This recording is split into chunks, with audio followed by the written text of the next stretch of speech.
తెలంగాణలో రేవంత్ రెడ్డి ప్రభుత్వంలో కీలక శాఖలకు మంత్రిగా వ్యవహరిస్తున్న పొంగులేటి శ్రీనివాసరెడ్డికి గట్టి షాక్ తగిలింది.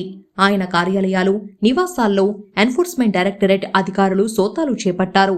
ఢిల్లీ నుంచి వచ్చిన అధికారుల బృందం తెలంగాణలో వివిధ ప్రాంతాల్లో ఉన్న పొంగులేటి నివాసాలు, కార్యాలయాలపై ఏకకాలంలో మొత్తం 15 చోట్ల దాడులు నిర్వహిస్తుంది.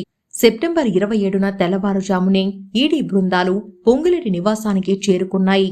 సెంట్రల్ రిజర్వ్ పోలీస్ ఫోర్స్ భద్రతతో ఈ తనిఖీలు నిర్వహిస్తున్నారు. పొంగులేటి శ్రీనివాసరెడ్డి ఖమ్మం నుంచి గతేడాది కాంగ్రెస్ పార్టీ తరపున ఎమ్మెల్యేగా విజయం సాధించారు. తెలంగాణలో కాంగ్రెస్ ప్రభుత్వం అధికారంలోకి రావడంతో ఆయనకు కీలకమైన రెవెన్యూ, గృహ నిర్మాణం, సమాచార, ప్రసార మంత్రిత్వ శాఖలు దక్కాయి. అలాగే పొంగులేటి శ్రీనివాసరెడ్డి రాఘవ కన్స్ట్రక్షన్ అధినేతగా ఉన్నారు. ఈ సంస్థ పలు రాష్ట్రాల్లో రోడ్లు, బ్రిడ్జ్లు, వంతెనలు, ఇతర నిర్మాణ పనుల్లో ఉంది. భారీ కాంట్రాక్టు పనులు చేపడుతుంది.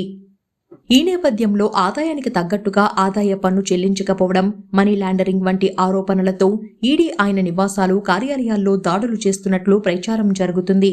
గతేడాది కూడా నవంబర్ 3న ఖమ్మంలో పొంగులేటి శ్రీనివాసరెడ్డి నివాసాలతో పాటు హైదరాబాద్లోని నందగిరి హిల్స్లో ఉన్న ఇంట్లో కూడా ఈడీ, ఐటీ అధికారులు సోదాలు చేసిన సంగతి తెలిసిందే. ఈ నేపథ్యంలో తాజాగా మరోమారు మంత్రి పొంగులేటి శ్రీనివాసరెడ్డి నివాసాలు, కార్యాలయాల్లో తనిఖీలు చేస్తున్నట్లుగా చెబుతున్నారు. ఈ సోదాల సందర్భంగా ఆయన ఇంట్లోనే ఉన్నారా లేదా అనే దానిపై ఇంకా స్పష్టత లేదు. ఆయన అనుచరులు కూడా ఈ విషయంపై ఏమీ స్పందించడం లేదు. దాడులు పూర్తయ్యాక ఈడీ అధికారులు దీనిపైన ప్రకటన చేస్తారని సమాచారం.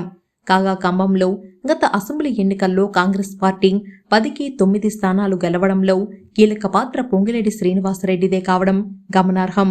కాంగ్రెస్ ప్రభుత్వంలో కీలక శాఖలకు మంత్రిగా ఆయన ముఖ్య పాత్ర పోషిస్తున్నారు.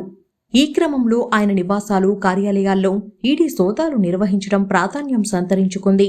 తెలంగాణ రాజకీయాల్లో ఈ అంశం చర్చకు దారితీసింది.